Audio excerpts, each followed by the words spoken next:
Cowboy Hub, it's time to get it started. Hey Cowboy Hub, we're so glad that you came. Say ye-haw for Jesus as we all stand to sing. It's time to get it started right here at Bryant Lane. Cowboy Hub, here at the Cowboy Church. We're so glad that you made it. We want to shake your hand and hug your neck. Yes, we mean it, Cowboy Hub. Cowboy Hub, it's time to get it started. Hey, Cowboy Hub, we're so glad that you came. Say ye-haw for Jesus as we all stand to sing. It's time to get it started right here at Bryant Lane. Cowboy Hub, here at the Cowboy Church. We're so glad that you made it. We want to shake your hand and hug your neck. Yes, we mean it, Cowboy Hub. Good morning, Bryant Lane. Ooh, yeah. We got a... Sean's going to do a couple of good songs this morning. I ain't heard him do before till this morning, but they are wonderful songs. I love the songs, and I love his rendition of them. We're going to do one now. It's an old Randy Travis song called Feet on the Rock. Got this cough drop in my mouth. Give me a second. It's good to you, ain't it?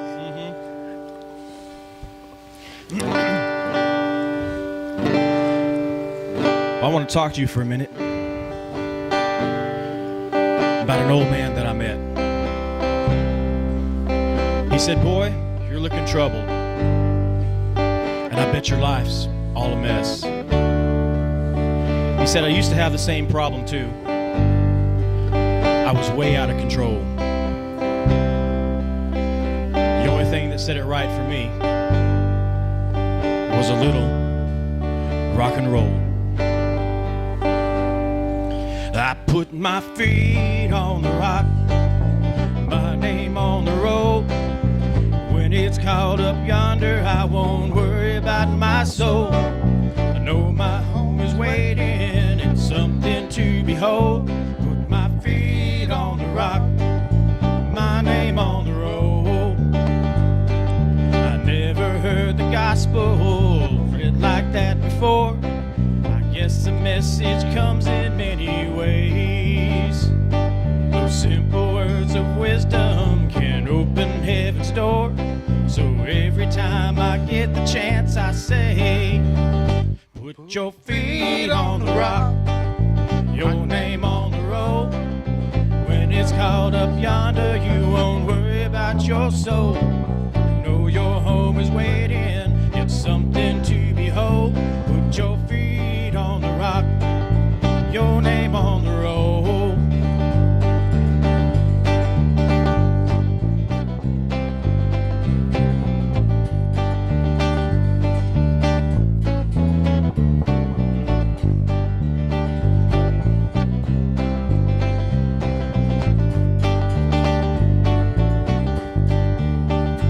Put your feet on the rock, your name on the road.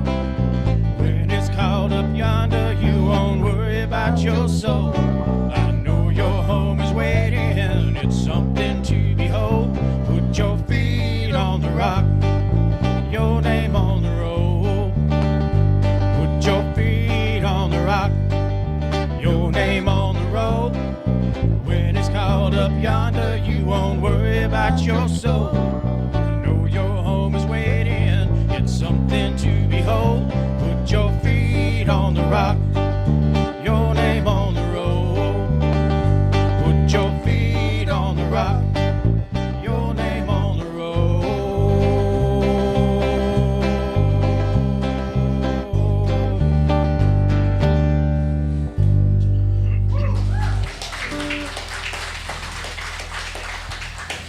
I know y'all, by the time service is over, y'all going to think that this is Randy Travis Day, but it just turned out that way. I'm sorry.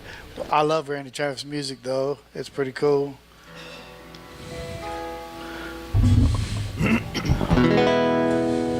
I'm gonna have a little talk with Jesus tonight when I get home. Try that again.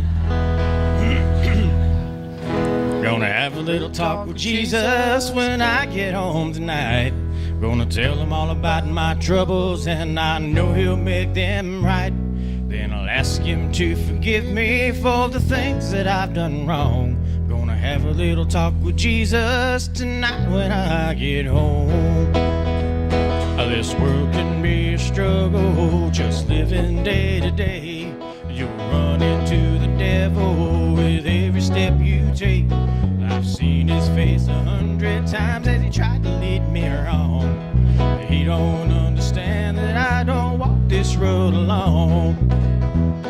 Gonna have a little talk with Jesus when I get home tonight. Gonna tell him all about my troubles, and I know he'll make them right. Then I'll ask him to forgive me for the things that I've done wrong. Gonna have a little talk with Jesus tonight when I get home.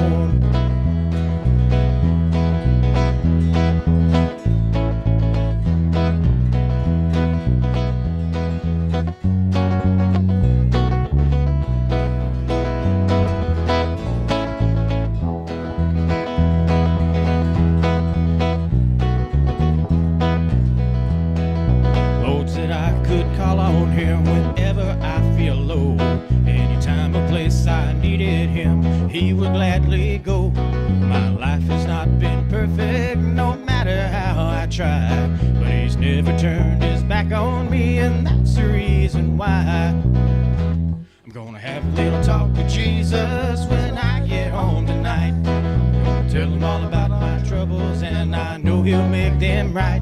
Then I'll ask him to forgive me for the things that I've done wrong. Gonna have a little talk with Jesus tonight when I get home. Gonna have a little talk with Jesus when I get home tonight. Gonna tell him all about my troubles, and I know he'll make them right. Then I'll ask him to forgive me for the things that I've done wrong. Gonna have a little talk with Jesus tonight when I get home. Gonna have a little talk with Jesus tonight when I get home.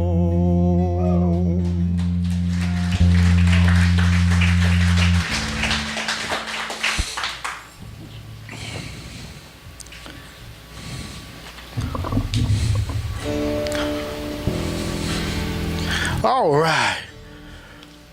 From the hills of KC, Wyoming, where life's woolly and wild, came an Air Force brat in his cowboy hat, that Copenhagen smile. And from bucking broncs to these honky tonks, he always sang a cowboy song. But it was much too young, having too much fun, but we all sang along. And we sang, life's a highway, there's only one way you're gonna get through. But when she starts to twist, be more like Chris, pull your hat down tight and just do it when that whistle blows and that crowd explodes. Said Jesus standing by your side, he'll tell you good ride, cowboy, good ride. From gold buckles to gold records, but once again he was spinning around.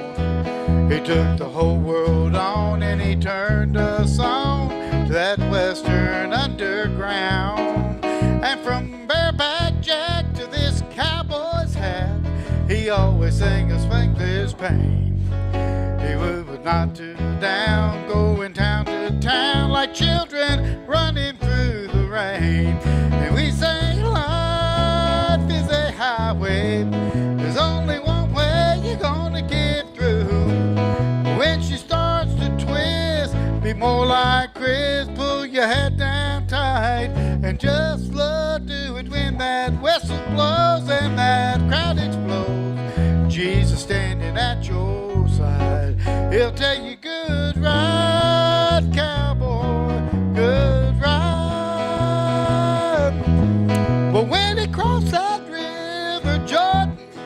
St. Peter standing by your side, singing good ride, cowboy, good ride. Sing good ride, cowboy, good ride.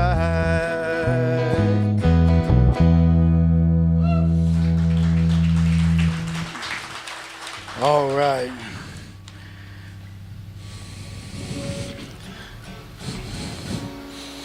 You know, Paul compared life as a race, and he said that his only dream was when he gets to heaven that God would tell him that he ran a good race.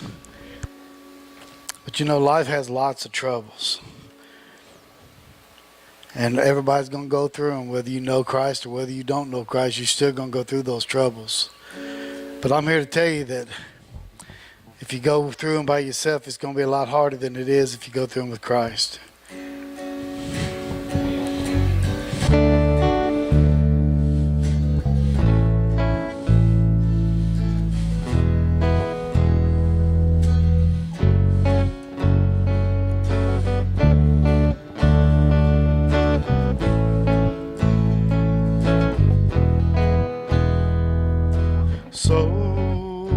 So you made a lot of mistakes, walked down the road a little sideways. You cracked a brick when you hit the wall. Yeah, you had a pocket full of regrets, bring you down harder than a sunset. It happens to us all. Cold rain just won't quit. You can't find your way out of it. You find your faith, you've been lost and shaken. You get back what you've been taking. Get on your knees and dig down deep. You can do what you think is impossible.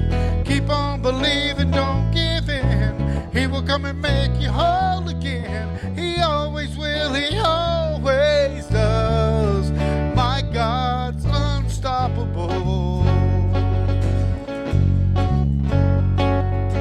God, he can weather any storm and bring you back to being born again. He's a helping hand when you need it most, a lighthouse shining on the coast that never will go dim. When your heart is full of doubt, you think that there's no way out. You find yourself, you've been lost and shaken. You get back what you've been taking. Get on your knees and dig down deep. You can do what you think is impossible. Keep on believing, don't give in. He will come and make you whole again. He always will, he always does. My God's unstoppable. Like a river keeps a-rolling, like the north wind blowing. Don't it feel good knowing, yeah.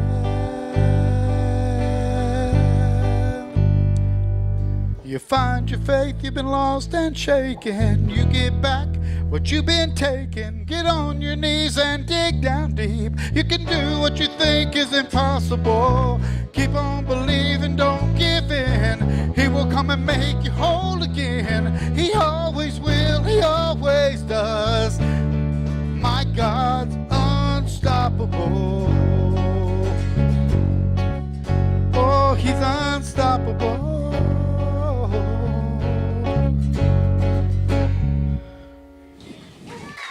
All right.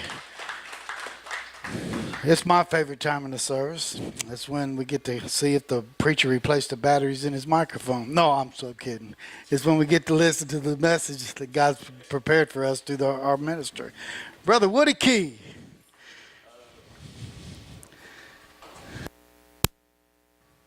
I was just sitting there thinking, I don't really think I tested them this morning. I usually do. But I'm loud enough. If I start cutting out, just keep listening. I'll get a little louder when my wife's back there talking. She ain't listening. She's supposed to be the one that tells me when my mic's not working. Good morning. Oh, yeah. Yeah. Oh, boy.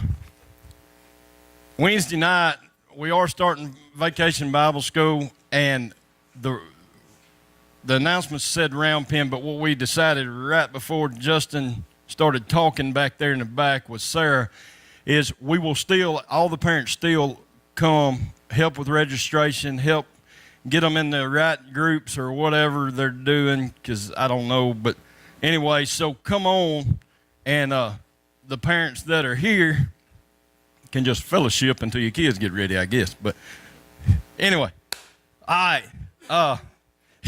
You know, that song, Good Ride Cowboy, just, whew, it hits home. And I believe the last time I heard that song was I was in Billy Bob's, and I believe it was right before them bouncers escorted me to the door. And so that song brings back a lot of fond memories. And they were friendly. They were, for the most part. Anyway, let's pray. Dear Lord, I thank you for this day.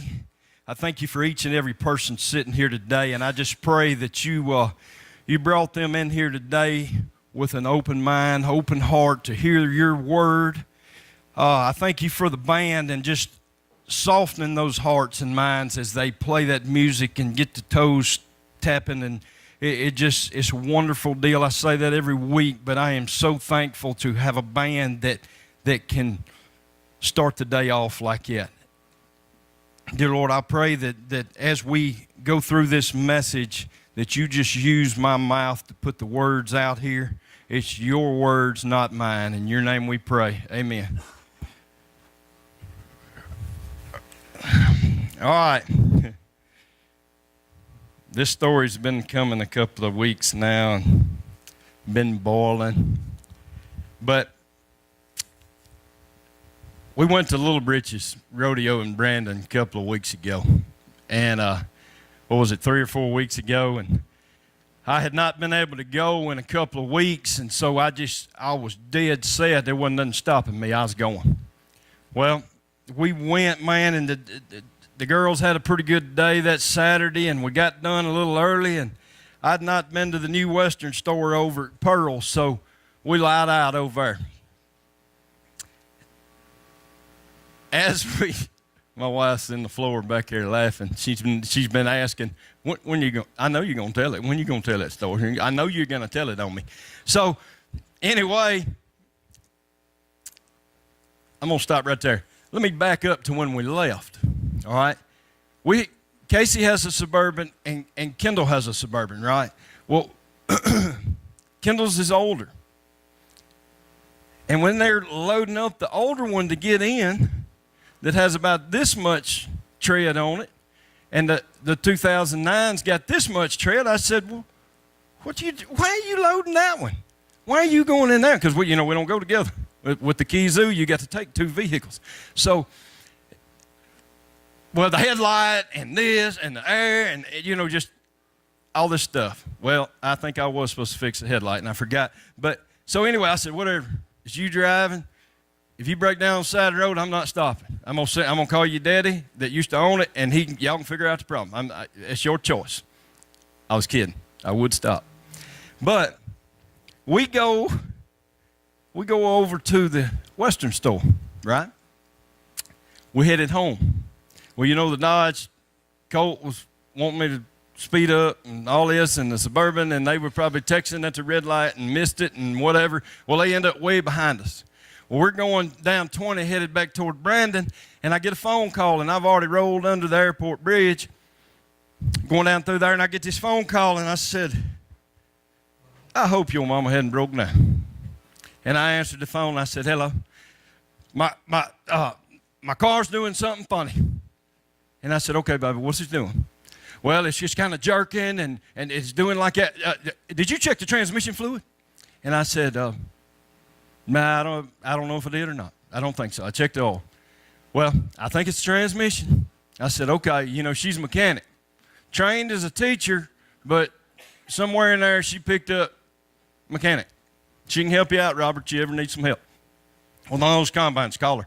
So, anyway, I said, okay, I'm turning around, just calm down, you know. Well, could it be the, you know, and she starts rattling off stuff that she don't know nothing about.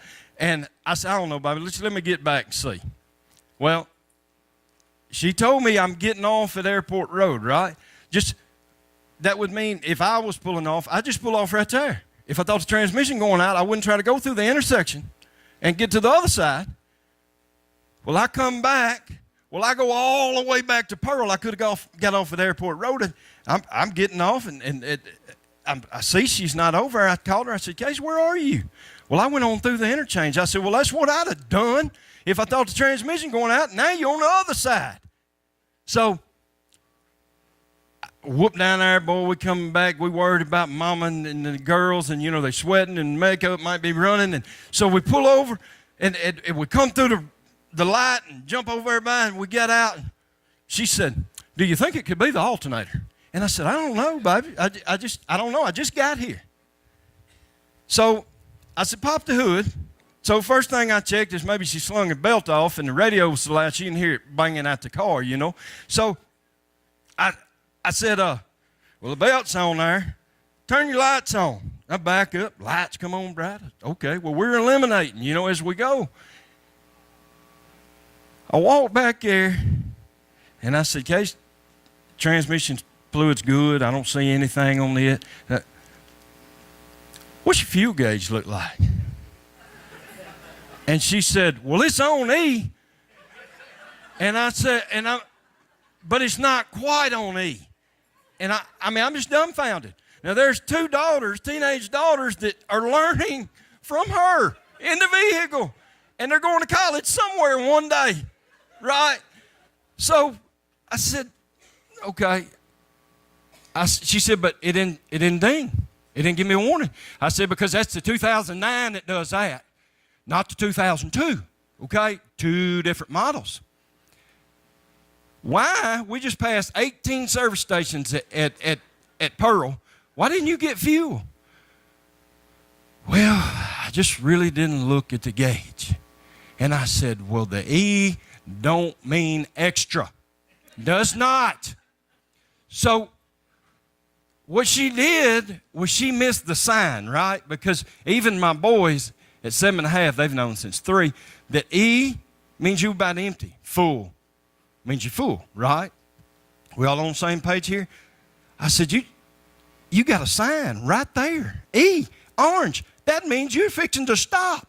No transmission troubles, no nothing, just out of gas. So we head out and we get gas, get her home. Thank you, Justin. He had a gas jug back in his truck. I didn't have to buy another one to add to the collection. And I kept thinking, you know, was she not watching for the sign? Well, see, there was lots of signs that day. The E, the shaking of the transmission. The people going down the interstate could read the signs as I'm jumping up and down with my arms and the hood up.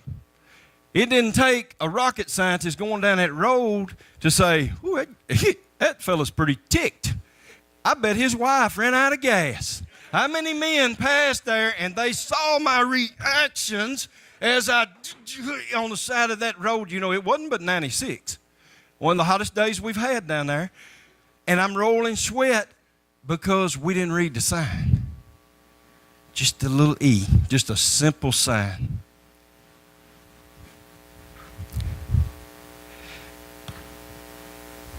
How many in here use signs every day for direction? 1, 2, 3. Oh, Lord, y'all some lost folks, boy. We gonna come on. That's job security there, ain't it? That many people lost. Well, anyway, sure you do. You read stop signs.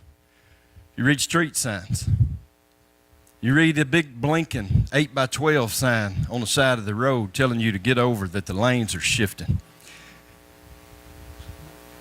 Some of y'all, not all of us, but some of y'all read warning signs that could be potential danger. This one hit home. Some of y'all read speed limit signs, right? Some of us don't. Some of us have registration. How many of you ignore the signs sometimes? You know, you roll by that speed limit sign and it says whatever it says in Arkansas, and I got this, it's dark, nobody can see me. Yeah, I got to pay that ticket this week. But you ignore those signs even though the outcome might be a ticket. You could ignore the E and be stranded on the side of the road. Or it could be fatal. We see people all the time. My daddy saw it for years with MDOT that go around a road closed sign. And they take off down through there, usually kids. And when they hit that no bridge and they hit that river or that creek or they hit that dozer on the side of the construction site, it's fatal. But they had the sign that said, "Do not enter, road closed." We all ignore signs. I'm bad about it. Even if it is an 8x12 blinking sign.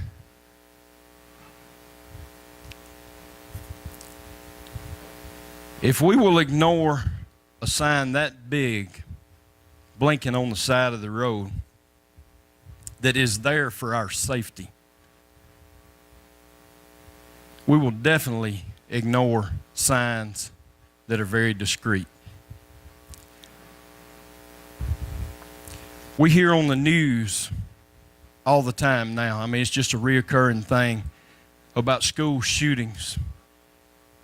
Kids shooting, walking into school and shooting.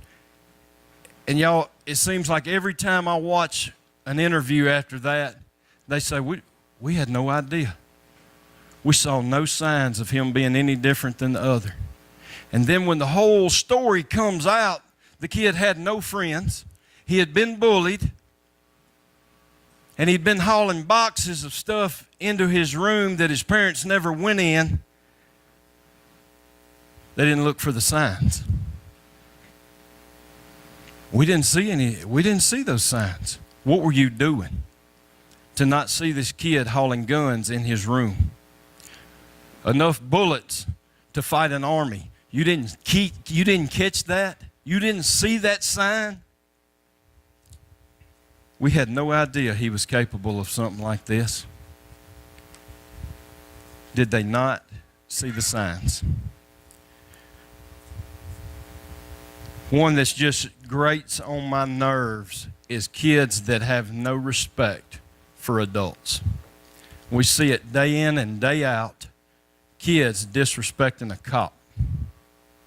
Remember when I was that age, a cop could whoop you down in the parking lot and you be right and him be wrong.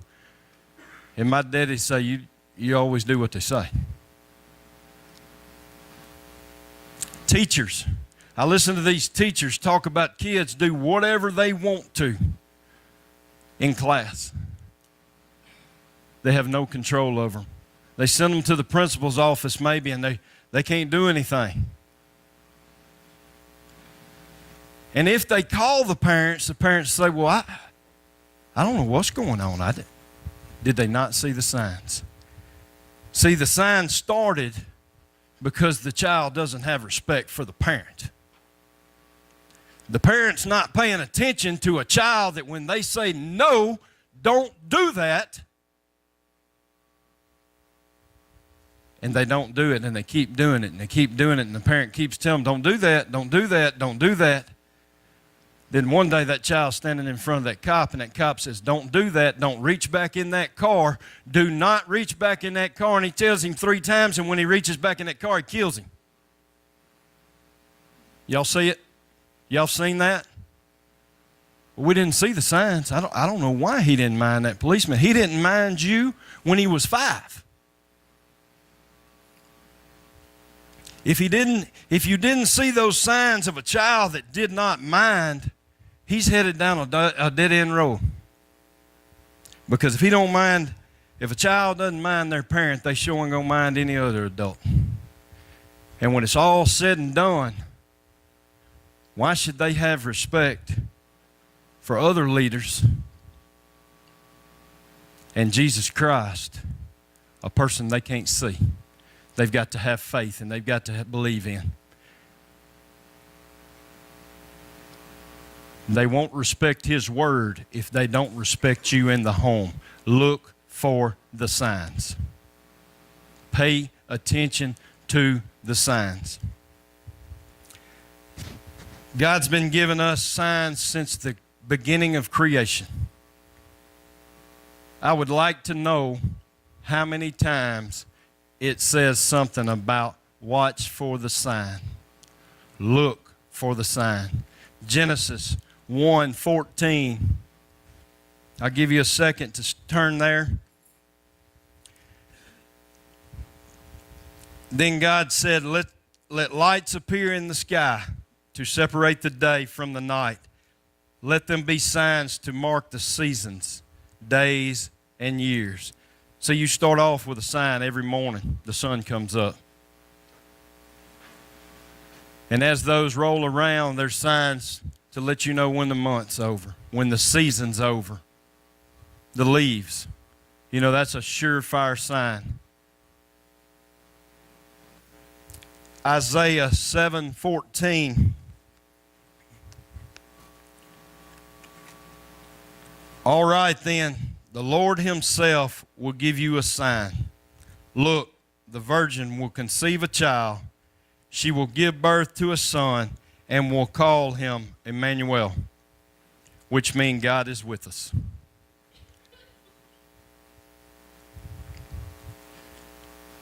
Luke 2:12. Well, Luke 2:12 says, and you will recognize him by this sign. You will find a baby wrapped snugly in strips of cloth, lying in a manger. See, God started telling us back in Isaiah the signs. Then He tells us how we will know our Savior's been born.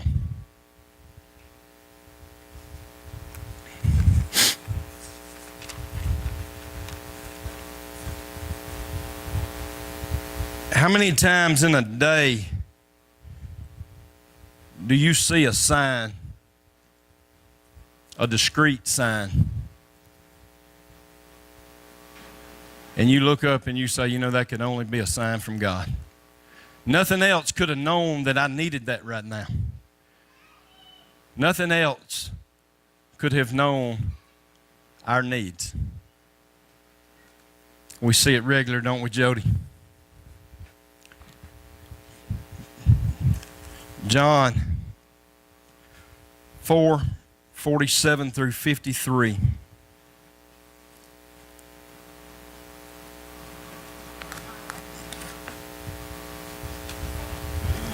Oh, my bad. John 4:47 through 53. Teacher wasn't paying attention. When he heard that Jesus had come from Judea to Galilee, he went and begged Jesus to come to Capernaum to heal his son who was about to die. Jesus asked, will you never believe in me unless you see miraculous signs and wonders? Now he's talking to an official there, and the official said, Lord, please come now before my boy dies. Then Jesus told him, go back home, your son will live. And the man believed that believed what Jesus said and started home. While the man was on his way, some of his servants met him with the news that his son was alive and well. He asked them when the boy had begun to get better, and they replied, yesterday afternoon at 1 o'clock, his fever suddenly disappeared. Then the father realized that was the very time Jesus had told him, your son will live. And he and his entire household believed in Jesus. This was the second miraculous sign Jesus did in Galilee after coming from Judea. As I read that, I've seen some pretty miraculous things just since I've been a pastor. And I've been up here preaching for a little over a year, and I have people call me or text me all the time, and you're not going to believe what happened. Used to, I'd have said, probably not. Now, I say, yeah, come on with it. I can believe it. Because we've seen Allison Gartrell's daddy give little signs that he was going to make it. Right, Jody? He's come from raising his hand before they've made some really strong decisions for a family, to moving his leg, pushing the remote, talking to Jody and them, telling stories. Nothing but signs from God. Ain't no doctor did that. Because most of them had just decided there wasn't much they could do. The most recent ones, Heather Barlow. She's sitting here today. She explained things to me that just blew my mind. Where she went, how close she came to death. Only a miracle from God. And if you're not in the Word, and you're not prayed up, and you don't believe in Jesus Christ died on that cross, and that He worked miracles here on earth, you're going to miss some of the signs. Because they're here every day. But if you're not paying attention and you're not walking with Jesus Christ every day, you're going to miss the signs. I missed them for years. Years and years. Are you watching for the signs?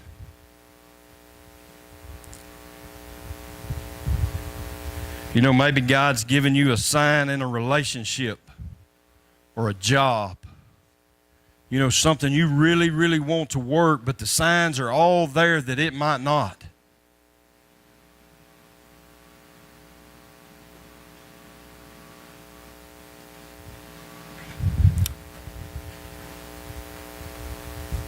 Maybe He's toying with you just a little bit in the mind there to spark a sign of where you're supposed to be serving as a disciple.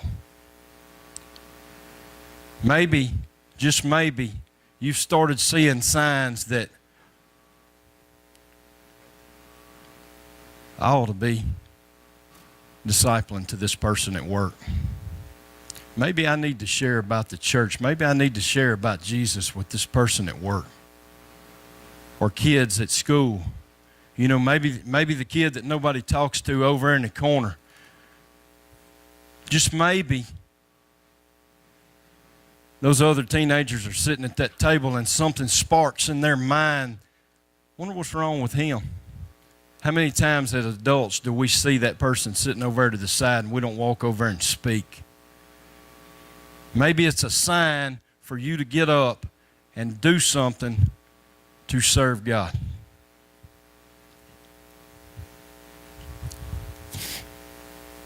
As most people most people know me, they'll explain to y'all that don't. I can be kind of hard-headed every once in a while. It just every once in a while. And as we got up here and started, Russ and I got up here and started preaching, we started seeing little signs, brother, didn't we? Where am I supposed to be serving? I'll never forget, about the second or third time I preached, Mike Crockett called me over to the side and he said, son, I think you better be paying attention to the signs God's given you. I said, what do you mean? And he said, I think you might have missed your calling. And I said, oh, whoa, I don't know about that. I don't know, you know, I'm not sure about that now. We're just trying to get to the next one. The next morning, I'd been praying for God to show me how to lead. The next morning, I was fueling up in Senatobia, and Mike Crockett whooped in his truck, pulled right up in front of me. He called me over there. He said, I wasn't playing with you yesterday, Woody. He said, I think you better be paying attention to what God's telling you to do. You better be paying attention to the signs of what he's telling you to do.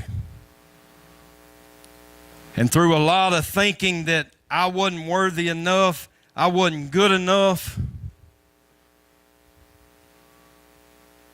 I was just trying to be the elder I was supposed to be and help until the time came as a pastor stepped in this place.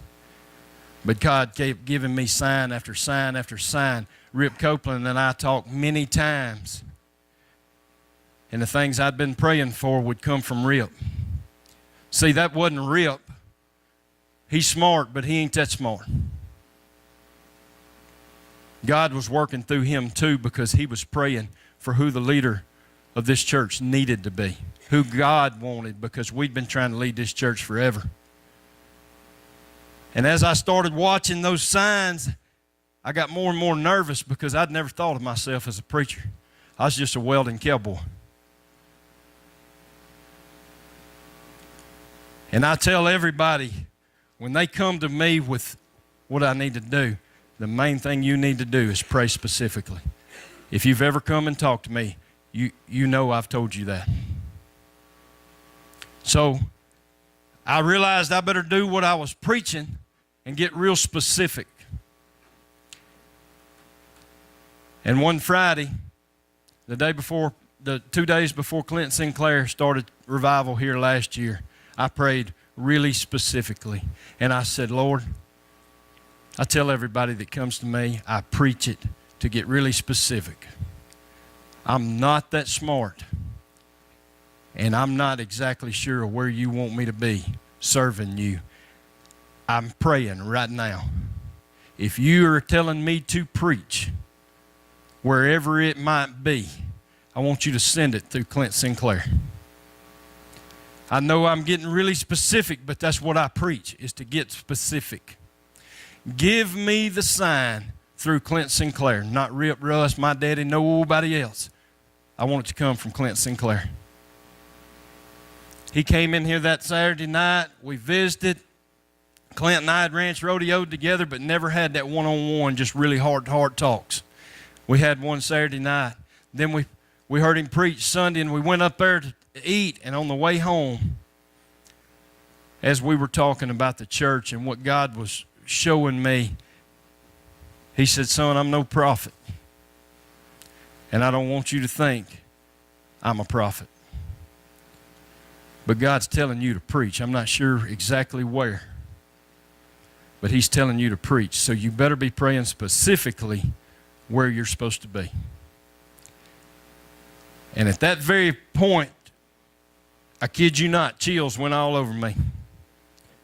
And when I got to the house, I called my wife in our bedroom with tears running down my face. And I told her that story. You see, if I had not been asking for point blank signs, I might have missed them.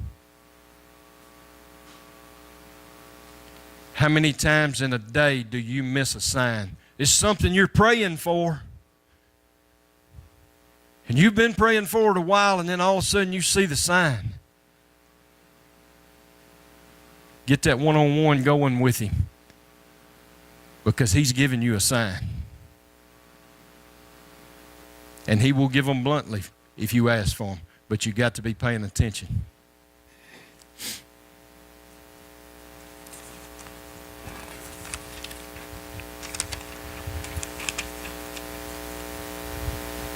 Are you watching for the signs?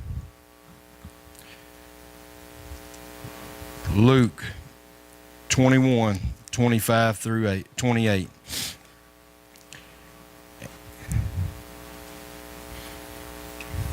And there will be strange signs in the sun, moon, and stars, and here on earth the nations will be in turmoil. Y'all see that? The nations will be in turmoil, perplexed by the roaring seas and strange tides. People will be terrified at what they see coming upon the earth, for the powers in the heavens will be shaken. Then everyone will see the Son of Man coming on a cloud with power and great glory. So when all these things begin to happen, stand, look up, for your salvation is near.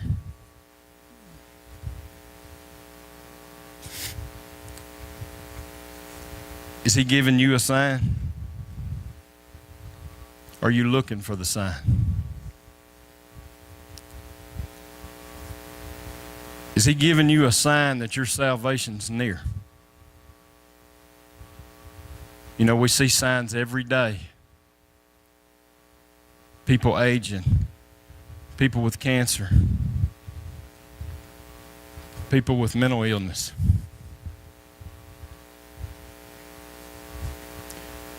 Or could he be giving you a sign that you're not sure about your salvation?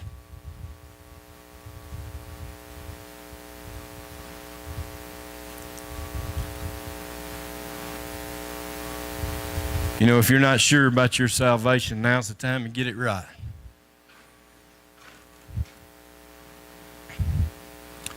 Because everything it talked about is what we see in this country.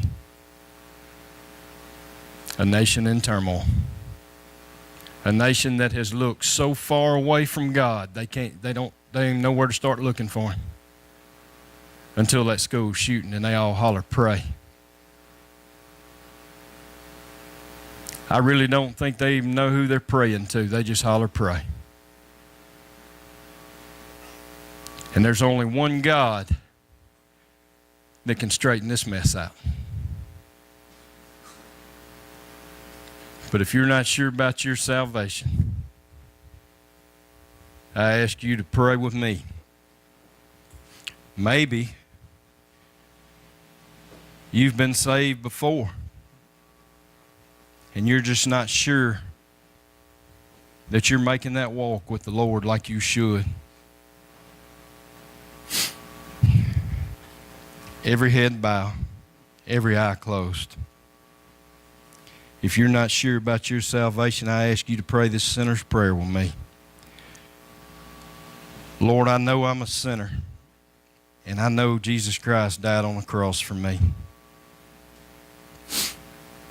And I know that he died there so my sins can be forgiven and that I can rise to a new life.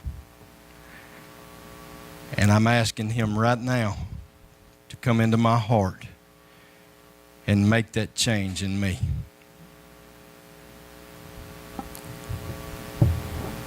If you're not sure about your salvation and you prayed that prayer, every head bowed, every eye closed, all you got to do is just look at me.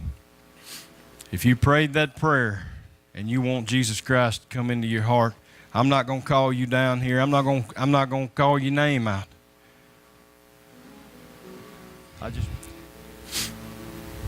Dear Lord, I thank you for this message today. I thank you for each and every person here.